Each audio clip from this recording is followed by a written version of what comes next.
Antsla on Võrumaa noorim linn, linnaõigused saanud 1938. aastal.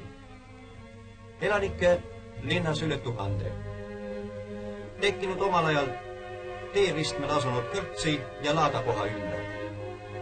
Hakkas hoogsalt kasvama peale Valga-Pihkva raudtee ehitamist.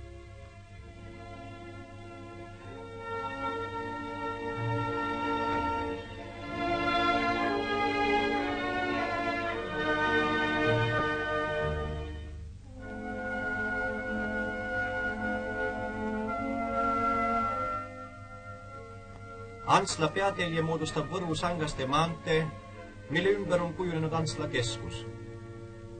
Antsla ühispank, mille esisel väljakul vabadussõjast langenute mälestussammas.